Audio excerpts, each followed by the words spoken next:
Hello, everyone. Welcome to episode 280 of the J Situation Podcast. I'm recording this on October 21st, 2025. How are all you wonderful folks doing on this fine fall day? Yeah, weather's changing. It's awesome, man. We have 10 days until Halloween. Pretty cool. This is my absolutely favorite time of year, actually. We're about to embark on the wonderful holiday trifecta. That's right. We got Halloween, Thanksgiving, and Christmas. It's awesome. It's literally the best time of year. Deer season, food, family. Not as hot outside. Get some good shooting done. Get some good testing done. It's awesome, dude. What's not to love? I'm stoked, man. I'm like, yeah. I can't believe it's already October. It's almost November. That's so wild. I feel like this year's been going by pretty quickly. We've been hot and heavy on testing and analysis, and I think there's a special treat for you today, too, in that theme, more AK data for you CommBlock enthusiasts. Yeah, and it's actually, I was looking at it just this evening, getting things ready, and I think this is some of the coolest data and analysis we've seen, like in general, regardless of system. This is the Otter Creek Labs Infinity with its vented 7.62 end cap on two of the Bulgarian Arsenal rifles. Yeah, it's the 12.6-inch barrel and the 16.3-inch barrel. And boy, this Infinity is really interesting. And we've learned so much about this silencer. We've learned so much about the performance of all its different configurations already. And this report has two tests. So it will increase the total Infinity data record count in the rankings to 11. This one goes to 11. Yeah, it's like, anyway, amazing, really, to have 11 different data points for a silencer in different configurations. It's quite the characterization. And I tell you what, this thing is a humdinger on AKs. Don't sleep on this thing with 7.62 by 39. All you 7.62 by 39 fans, this one is, I tell you what, you're going to learn today. And it's very cool. Oh, and also, I think on today's episode, it's going to be a quick episode, but I do want to give a quick blurb about blast overpressure. That term is becoming more popular all of a sudden in this small arms community. And all of you who listen to this podcast have heard me talk about blast overpressure for the past 6 years or so. But now, again, it's becoming popular to talk about again due to traumatic brain injury. I think that's a research area where, I've been involved with adjacently for many years. So I'm just going to give a few quick technical reminders for you regarding that phenomenon. And I think if you're interested in that, you're going to find out you know way more than you think you know. You guys are so sharp, and you've been paying attention, and it's all about vernacular and terminology. I think you already know what it is. Okay, so we're going to get on with the show. If you've been here before, welcome back. I'm so glad to have you. If you're new to the podcast, man, if you like silencers and you haven't listened to this before and you haven't checked out our reports, you're in heaven. I tell you what, this is the best place to learn about silencers in the world, and it's really cool. There are timestamps in the episode description, so you can skip wherever you want to skip, okay? Speaking of skipping things, I'm about to read some ads. I'm going to make them short today because we got to get going.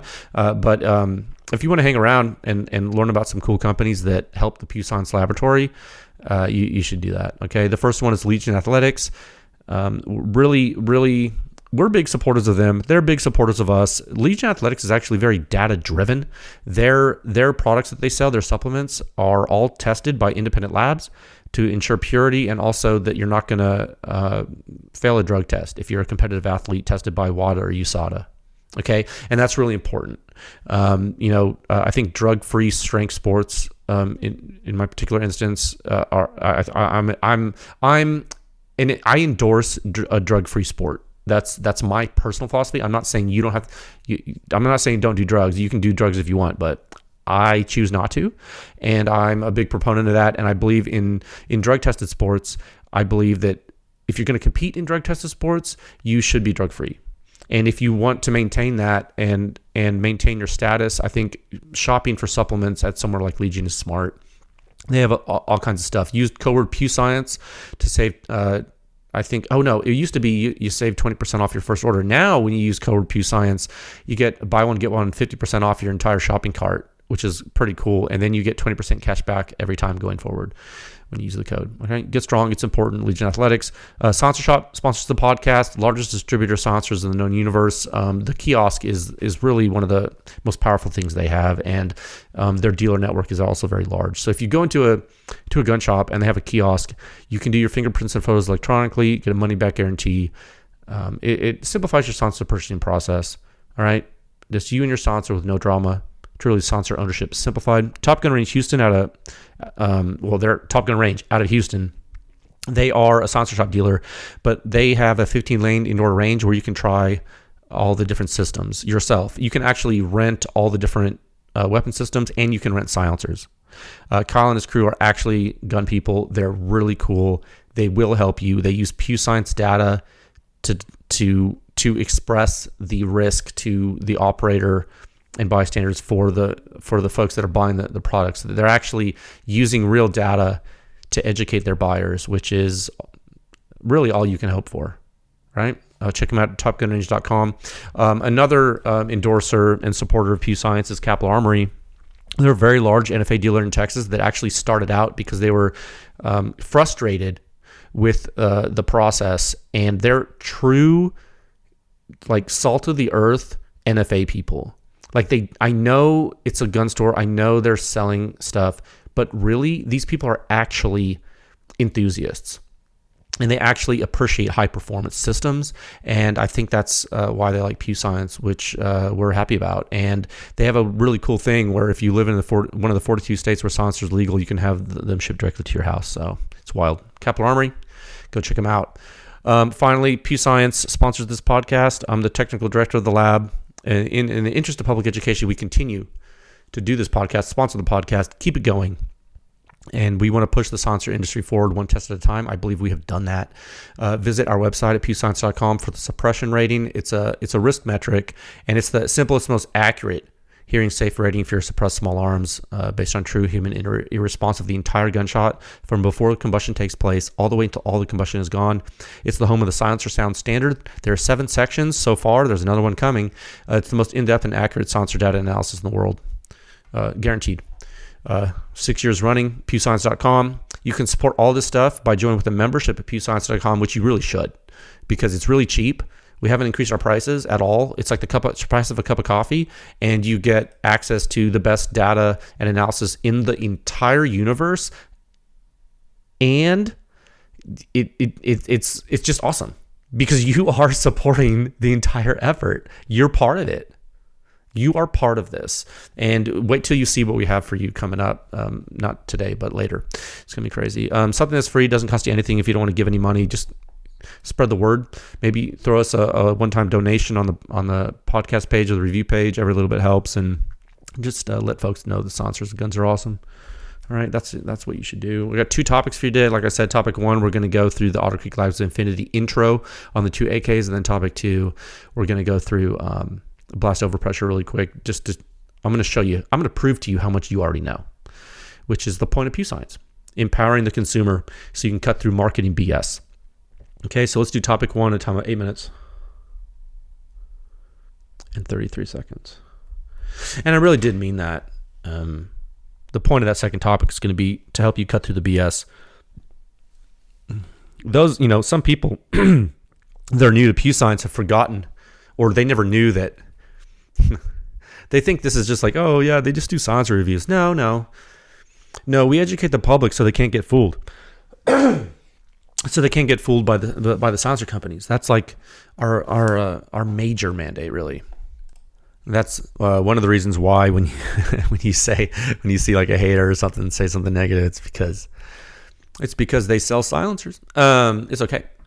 This is an interesting report. Just to recap what we've been doing lately, and you already know so much about the Infinity. There's a ton of episodes on it. There's a ton of reports on it.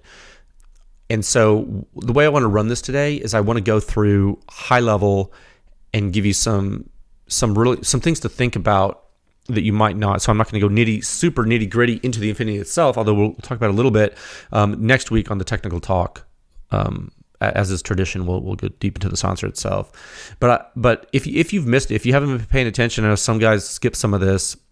We started testing on the AK platform, and it's not really our favorite platform, not by a long shot. In fact, me personally, I've always thought the AK platform looked really cool, but the more I spent time with it, the more I don't like it personally. And I think I'm just spoiled. Probably it's probably due to my shooting hobby, and now also having PEW Science as one of my jobs, that I put so many dang rounds through the AR platform that handling that platform feels like second nature. You pick up an AK, it's bizarre to me, frankly. And they're pretty to look at. I think they're gorgeous, especially with the wood furniture. I have a soft spot for that. It looks really great. And historically, it's really neat too. I think historically they're cool. Mechanically, they're really interesting, very cool. But like the actual feel of the weapon is just not my thing. I'm just not into it. Okay, that might not be you. You might love them, and that's cool. Like I support your right to love any weapon. I think weapons are cool. I'm not an AK guy. Now, with that subjective impression out of the way, though, for the guns, man, we're learning a lot. We sure are learning a lot from the AK, and we started with the Dead Air Wolverine, and I think it was a logical choice because it's the most recognizable modern AK silencer that exists, I think, and so we did it, and we went big, right? We did it on 3 different AK rifles, and for those of you who haven't tuned in and haven't seen it. What did we discover? Well, we discovered it's loud. The Wolverine, that is. And all the principles we have learned about silencer performance over the past 5 years of the heavy research, I think those explained exactly why the Wolverine is loud. And so, while we were somewhat surprised at how the AK platforms behaved when suppressed, I think we were less surprised about the Wolverine suppression performance. And I think that's because of what we know about silencer physics through the research. I think that's why we were less surprised about that. Now, the reality ended up completely contrary to what the gun writers all said when the Wolverine was released, right? So there's some historical interesting fact for you. But hey, we weren't surprised about that at all. Right? We weren't surprised about that. And so that's how we kicked it off, right? We kicked off the Wolverine with those 3 big tests. And, then after that, really recently in the pedigree, we went ultra modern, right? We went complete 180 from the Wolverine, other than looks, right? We went the Zostava Zivuk. And we hit that right after the Wolverine. And that Zivuk has that classic PBS styling, but again, more modern. Though, if a Wolverine is like a modern PBS, the Zivuk is like a spaceship PBS, right? Like that's how I would call the look. Ultra modern retro is if I had to call the look of the Zivuk, right? Because it looks like it has the geometrical styling cues of a PBS, but it's like a spaceship compared. It's not the Wolverine is much more raw and utilitarian, So the Zivuk, interesting silencer, and frankly, although it's more advanced than the Wolverine, It did have some performance shortcomings that I think were readily apparent to us, like when we started looking into the data, when we started, reconciling some of the physical features of the system. It uses PIP, which can be a highly efficient technology, but boy, oh boy, the early time flow rate is so important when suppressing the AK. Apparently, according to the research we were showing you, right? And in hindsight, when you think about that, like, why wouldn't it be important? I mean, it's important on the AR. There's no reason why it wouldn't also be important on the AK. And think about these guns we've been using, the 16.3-inch AK, how long the dwell time is. I mean, you've never even seen a rifle with dwell time that long up until now, tested. So don't you think it would be the early time flow rate would be really important? Yeah. So the Zivuk, it was quieter than the Wolverine on the full-size gun, and that was a win, right? And now you AK folks want more, and I get it. Like that, we kind of came out swinging with a Wolverine and then something crazy. So we have there's like a lot to follow, right? And so today we're going to give you more of that, and and not only Are we giving you more AK data? But we're also learning more right along with you. And I think this Infinity report is jam-packed with lessons learned. I mean, there's tons of stuff in here, which is cool. And so, again, we used 2 AK systems in the test, both Bulgarian Arsenal systems. So, the 16.3-inch standard barrel length, the 12.6-inch short barrel length. And it is really, really, and I've said this before, I'm going to say it again, I'm going to keep repeating it. It's very important to note that the dwell time of the 12.6-inch barrel system is much shorter than the 16.3-inch barrel. The barrel's shorter, but the dwell time is shorter, and that's huge because it definitely influences things. And that, again, that was even the case with the Wolverine. And that should really be something you pay attention to, I think. I think that's really important. Okay? Now, because there are 2 AK tests in this report on 2 different systems, there are 2 suppression rating graphics in the report to separate the ratings. One thing you will notice immediately is how the performance compares on the 2 systems. 16.3 versus 12.6. I'm not going to give any spoilers right now because the report's not live yet. It will be live in the morning. But the Infinity loves high pressure, okay? And this vented 762 configuration, it really didn't get a lot of love in the past, I think. And you got to keep in mind, there is a method to the madness. There are specific cases where you want to vent the end cap, and there are also specific combustion parameters that matter for silencer performance. And I know what I just said sounds simple, but it's actually not. And so we're going to save most of this for the technical talk next episode. But it's very important to understand the difference between different blast load input into silencers. Okay, the Infinity is a 762 silencer. And we've been feeding it 556 jets with high pressure and moderate duration. That's what we've been feeding the Infinity, the Subsonic 300 blackout test notwithstanding. But most of the data out of it, because this marks today for you, tomorrow for me, will mark 11 data records for the Infinity. All of those except for 300 blackout or with supersonic rifle, high pressure. Okay, and most of them. There's a 308 test, but most of them, we've been feeding it 556 jets, blast jets, with high pressure and moderate duration. And then we fed it that high pressure, long duration jet in the 308 test, which was, the jet diameter was appropriate, high pressure, but the duration was very long. Now, what we're going to do is we're going to feed the Infinity lower pressure, but still with a moderate duration. So we're going to go back from, it was 556 intermediate rifle cartridge, and now we're going to go 762 by 39 intermediate rifle cartridge, but the pressure is lower on 762 by 39 than 556, and the jet diameter is larger. Okay? So you're actually changing 2 combustion parameters, or more than 2, but you're changing 2 primary combustion parameters of the input blast load into the silencer. And I think, it's dangerous to say, but I think I'm going to say it. I think literally 762 by 39 might be the Goldilocks zone for the vented 762 Infinity. And I think you're going to see why when you look in the report.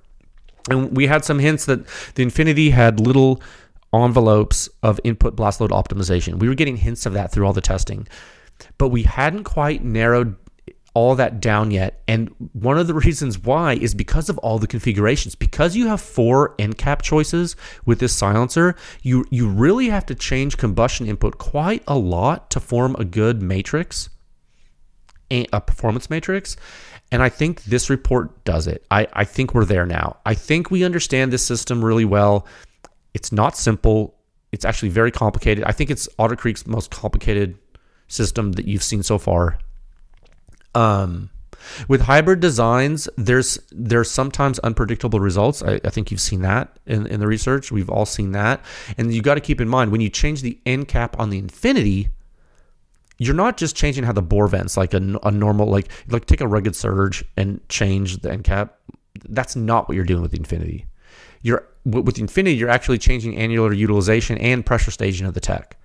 Okay, and I think I put a blurb. I can't remember where it is, but you'll see it when we publish the report in the morning. But I think there's a blurb in there where I make a comparison of some different texts where it's just like a one sentence thing where, like, if you take a CAT surge bypass silencer or a Knight's Armament pressure reduction technology PRT silencer, you'll see that both of those hybrid techs that were actually compared in the last report. What did we just do that we showed that? Oh, it was in the CAC-M. Yeah, you'll see that the surge bypass and the PRT, those are both hybrid techs, right? And they both have pressure staging. And what's really interesting, one of the interesting things about them is they both work completely passively, right? They're passive technologies. And that's what makes those two particular technologies really cool to me.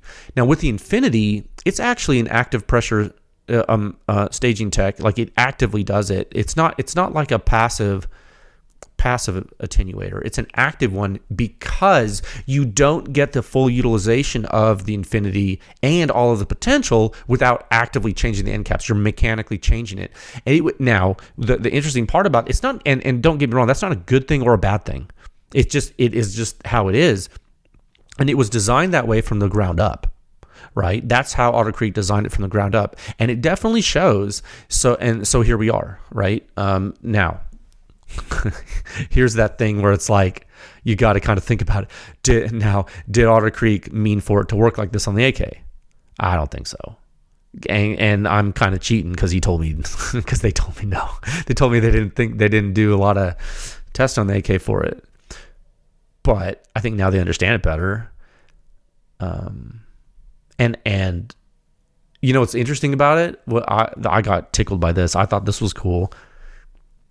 Otter Creek Labs did tell us that they noticed really good performance on AKs in this configuration, so it looks like we validated that, which I love. I love it whenever we validate something because it shows the power of this, which is cool. And I think AK people are going to be getting some really cool stuff.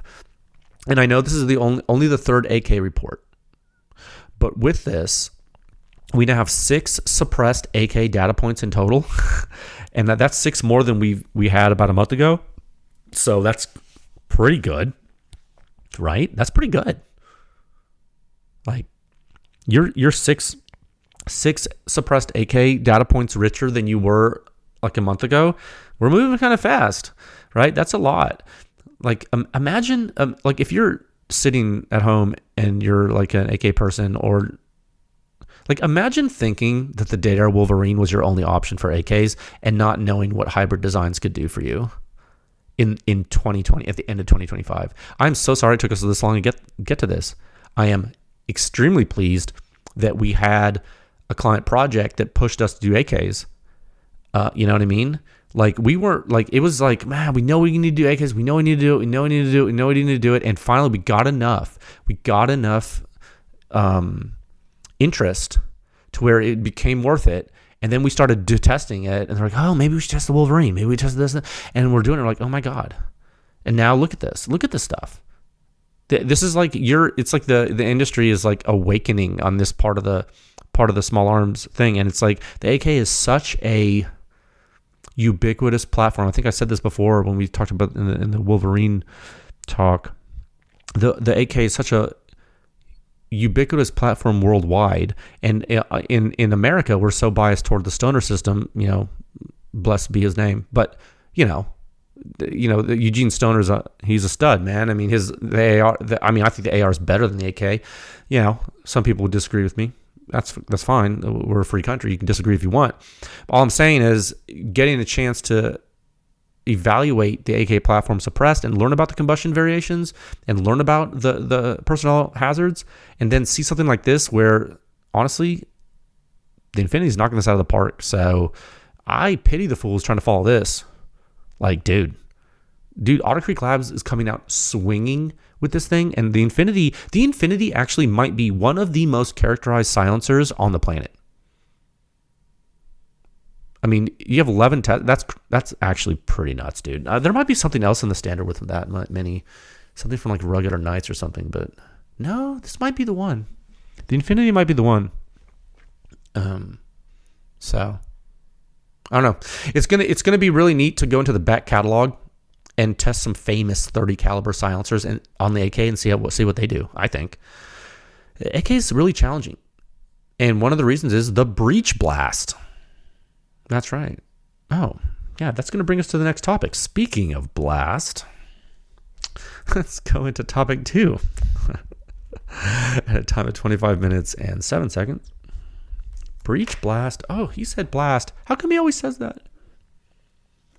You know what we should have called this? We should have called it the silencer blast standard. But we call it the sound standard because it rolls off the tongue better, and people think about sound when they think about silencers, when they really should be saying the word blast. Did you know that? I just want to give you a quick note about this. This is like an educational moment for everybody. And I just want to tell you on record that there are hundreds of reports at pewscience.com characterizing blast overpressure from silencers. Did you know that? It's true, man. There are hundreds of reports characterizing blast overpressure from suppressed small arms. I mean, and you know, you might think, well, what is that? What's blast overpressure? And I think you already know what it is. And this is a topic near and dear to my heart because I've been working in the field of blast effects for 20 years. And this is literally my life's work. Since grad school for the DoD and the private sector, blast has been my applied research area and professional practice the entire time. I've been working, after I was sacking groceries and everything, like, you know, when my odd jobs as a kid, but, you know, after grad school, this is what I've been doing. And this is, you know, it's my thing. Either destroying enemies or protecting the friendlies. And so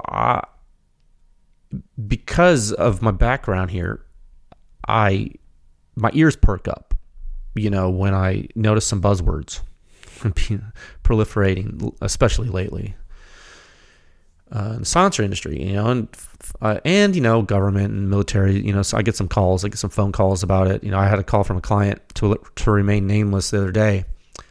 Oh man, SOCOM's really interested in blast overpressure right now. I'm like, oh yeah? Since when? Since always? And they're, oh, you know, TBI, micro TBI, you know, you're in a room, and Mark 18's loud. Yeah, buddy. I know. You're in luck. I told him. I told this guy, I said, SOCOM's in luck. They're in luck. You know why they're in luck? Because every single report on our website, and with this episode, we're publishing report 204. Every single report, there are blast overpressure plots for you to look at. And in our reports, the waveforms that you see are plotted with units of pascals on the vertical axis. And I'm going to give you a secret. You can convert that directly to decibels if you want. And the formula to do that is just math, and it's in section 2 of the Silencer Sound Standard, the methodology section. You know, all the people who are like, oh, Pew Science doesn't, oh, I don't like them because they don't show their methodology. No, we do. Section 2 of the Silencer Sound Standard shows the methodology. And if you want to, instead, maybe decibels aren't your thing. That's okay. You know, you can convert pascals to pounds per square inch, or PSI, which is the common imperial abbreviation of pounds per square inch. And that's the, you know, what the military is, oh man, it's all about PSI. It's like, yeah, just divide any value in pascals by 6,894.76.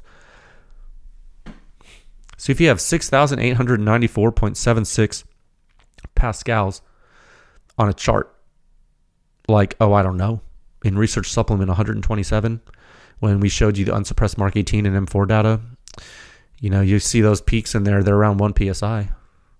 Those are peaking around 1 PSI. Did you know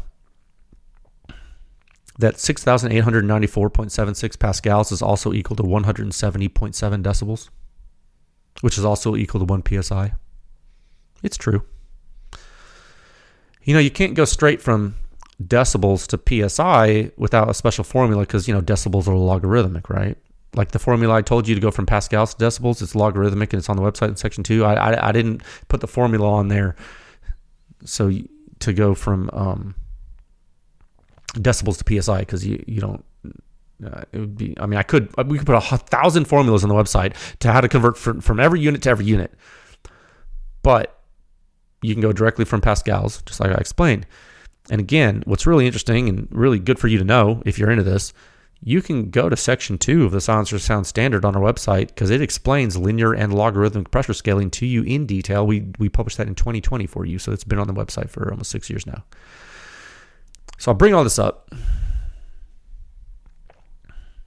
I bring all this up because folks are talking about blast overpressure and blast overpressure risk. Like, it seems like all of a sudden, right?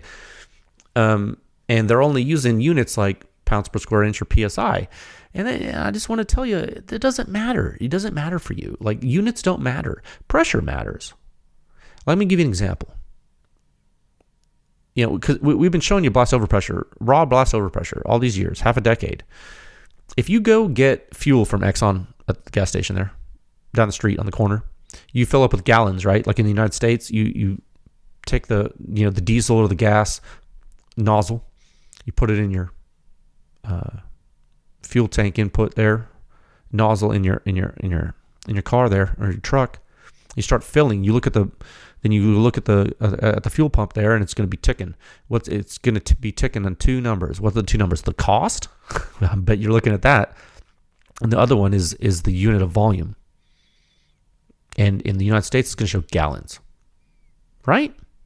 Cool. Everyone does that. Everyone listening to this podcast knows how to fill up their car with diesel or gasoline. Now, if you go outside the U.S., which some of you have been outside the U.S., some of you haven't, that doesn't matter. I'm telling you, you go outside the U.S., what are you going to see on that ticking there on the pump there? You're going to see liters. Okay. It doesn't mean both fuels won't power your vehicle. It's just a unit change. Okay? So you go weigh yourself in pounds and convert it to kilograms. Again, it doesn't mean you weigh more or less. It's just a unit change. Okay, so when someone's saying, "Oh, well, there's a PSI and it takes it's really difficult to look at PSI because no, it's blast overpressure in the free field that we've been showing you for half a decade, and whether it's in a pascal or a decibel or a PSI or inches of water, pick a pressure unit, dude, that makes you feel comfortable and at home." It is the same. It's all blast. And it is happening impulsively. And it is dangerous to your ears. And if you get high enough, it's dangerous to your brain. And if you get higher than that, it's dangerous to your lungs. And you get higher than that, you're dead. And I could talk to you about this all day long. I teach courses about this to multinational companies. Okay? So I want all of you that are listening to this podcast to understand that silencers have helped protect you against blast overpressure injuries since they were invented, since Maxim made the first one. And they're protecting you now, and they're going to continue to protect you in the future. And the only new thing happening right now is that they're getting better. And more people know about them. And both of those things are exceedingly positive, and they're a win. Okay? The AK rifle, bringing it back to the main topic of today's episodes, the AK rifle has hazardous blast overpressure when unsuppressed. That blast pressure is coming out of the muzzle. And there's also some coming out of the breech as the weapon cycles, just like from an AR-15. So I want you to remain cognizant of the hazards, and I need you to suppress your small arms, and keep in mind some systems are going to protect you from breech hazards, the blast overpressure out of the breech of the system. Some systems are going to protect you more than others. And I think when you read this Infinity report today, you're going to see that the Infinity is doing a real good job at that compared with the other stuff on the AKs you've seen so far. And that's a good peg point. But make no mistake, the big change, and I'm just putting this in context of the hot topic now for people in this industry, apparently. I'm just telling you, the big takeaway from this Infinity report is the blast overpressure protection of the Infinity. And all these people on social media and blah, blah, blah, that like to talk about, oh, decibel chasers, oh, decibel doesn't matter, decibel this, decibel. Then don't use the word decibel, use blast overpressure. And if you want to make fun of people wanting to be safer and more efficient and lighter and smaller and awesome, and you want to make fun of technologically advanced systems, you know what you are? You're a FUD. So, you make fun of people for only liking old 1911s, because you think your Glock's cool. What? And then you make fun of people for wanting an advanced silencer? Oh, you're no better. You're no better. Okay, we're here to characterize the good, the bad, and the ugly. We don't discriminate on silencers based on their performance. We think we love all of our children, and we think that silencers in general are very interesting, and we just love the science of the whole thing. But make no mistake, researching things like this and understanding that technological advancement is one of the primary directives of the lab. We will continue to do that, and we're not ashamed to push the industry forward one test at a time. That's our damn mandate, all right? All right, so something we're going to get into next week. I think we should do this on the technical talk next week. I haven't really fleshed that out exactly how I'm going to do that, but I think next week something we should do is really get into how this compares to an AR. And one of the questions I think some people have asked already, and I've been asking myself every day, are we ever going to be able to reach the shooter's ear protection levels with an untuned AK that we do with an untuned Mark 18? Suppressed, I mean. And I'm not sure yet, but we're going to do our best to find out, I think. I do think that. Yeah. And man, we have so much other cool stuff we're working on for you that has nothing to do with these sound signature reviews, really. This is going to be really cool. It's like we just made some really good progress the last few weeks in the research. So I can't wait to show you. But that's all like behind closed door stuff, but it's all funded by members. So you're going to love it. You're going to freaking love it, dude. I can't say more yet, but it's coming. All right. This report goes live at 0700 Central Time, Wednesday morning. I do want you to enjoy it. Even if you don't like AKs, just admire the physics of it. And then enjoy that. And it's been great to have you today. It's a very short episode, but that's good. I would ask that you please stay safe and enjoy the research. And I will talk with you folks again soon. All right, bye.